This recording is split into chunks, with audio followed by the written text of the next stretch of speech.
ठीक है। इसमें कहा गया है कि एक व्यक्ति एक जहाज की छत पर खड़ा है जो पानी की सतह से 20 मीटर ऊपर है।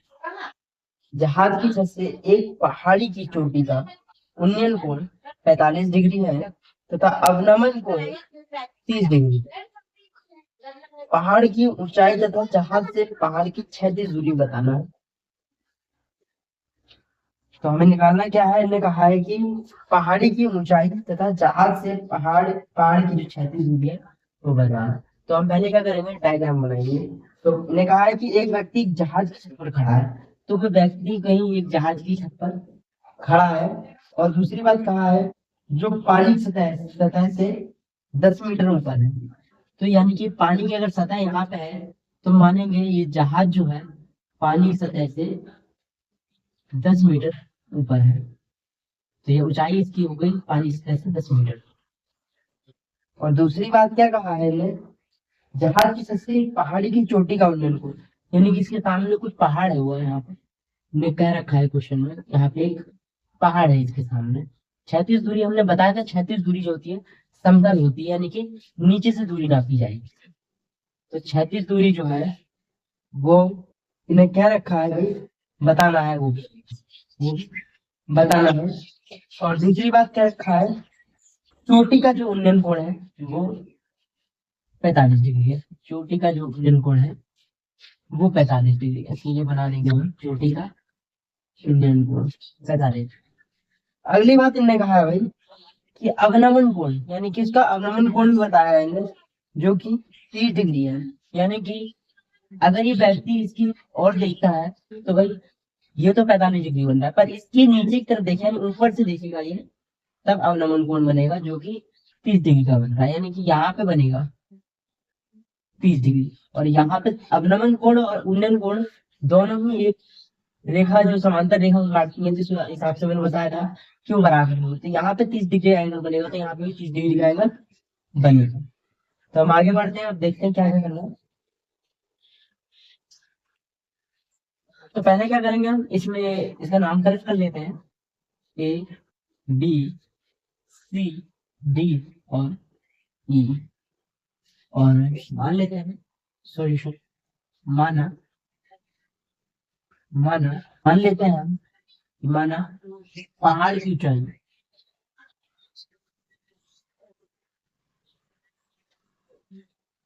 h मीटर है और तथा क्षैतिज दूरी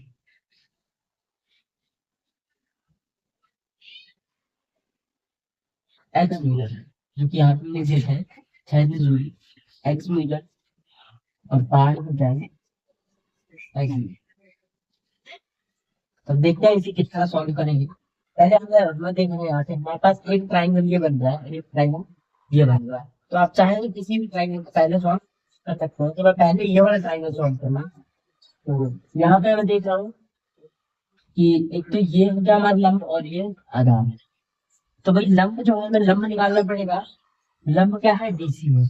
और डीसी क्या है भाई, देखना डीसी जो है वो क्या है भाई, डीसी क्या है, डीसी जो है एच है, एच माइनस बीसी। और बीसी क्या है, बीसी भाई ए ही है। बीसी जो है वो ए के बराबर है, यानी कि क्या कहेंगे, बीसी जो है वो बराबर है ए ई के। और यानी कि हम डीसी का मान जो हम निकाल सकते हैं एच माइनस ए का मान है 10 मीटर। ये हमारा डीसी का मान है, यानी कि हमारा लंब रहेगा। और आधार हमने एक्स मान रखा है, यानी कि जो इसका आधार है वही इसका आधार है। यहाँ पे हमने बताया था कि लंब और आधार कौन से फंक्शन में होगा। जानते हैं कि tan थीटा जो होता है उसमें लंब और आधार आता है। लंब अर्थात आधार, लंब क्या है भाई हमने बताया था डीसी, और आधार जो है वो सीई है। यानी कि tan थीटा, थीटा का मान इसके लिए 45 डिग्री है, तो 45 लंब का मान है एच माइनस 30, एच माइनस 10, जो हमने यहाँ निकाल रखा है देख सकते हैं। और आधार जो है सीई वो एक्स है। अब 10 45 का मान आपने टेबल में पढ़ा होगा, एक होता है, और h-10/x। अब इसे क्रॉस कर लेंगे, x से कम x बराबर h-10। हम इसको समीकरण आगे करेंगे, फिर ए बी ई में लेते हैं, या फिर बी ए ई करें, ए ई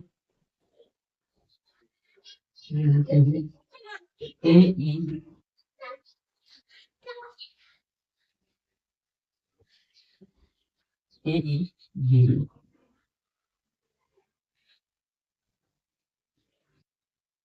अब आगे क्या करते हैं, त्रिभुज ए ए ई बी बी ए ई बी। तो इसमें भी लंब और आधार हमारे पास है, इसमें तो लंब दिया हुआ है 10 और आधार ये है, तो वही फंक्शन हम tan का क्या निकालना, तो tan थीटा इक्वल टू लंब बटे आधार। लंब क्या है हमारा यहाँ पे, लंब जो है वो ए ही है, और आधार जो है वो हमारा ए बी है।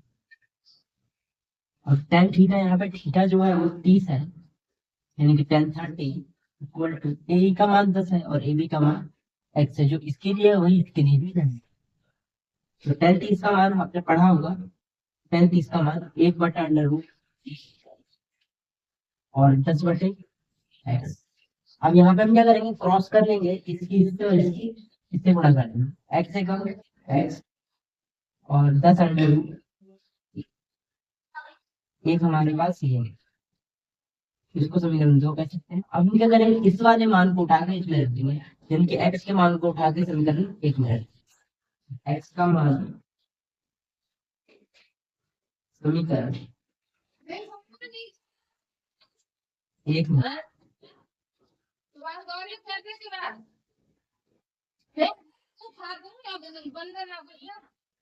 समीकरण 1 में रखेंगे। तो 1 में रखेंगे, x की जगह आपको 10√3 रखना है, तो 10√3 बराबर h-। अब हम क्या करेंगे, h को ही रखने को 10 को उठा के धर ले आएंगे, यानी हम लिख सकते हैं h बराबर 10√3 प्लस, यानी कि h का मान जो निकल के आएगा वो 10 कॉमन ले लेंगे, तो 1 प्लस √3 आएगा, और यही हमारे पहाड़ की ऊंचाई, यही हमारा आंसर होगा। और ये समीकरण 2 जो देख रहे हैं आप, 36 दूरी होगी।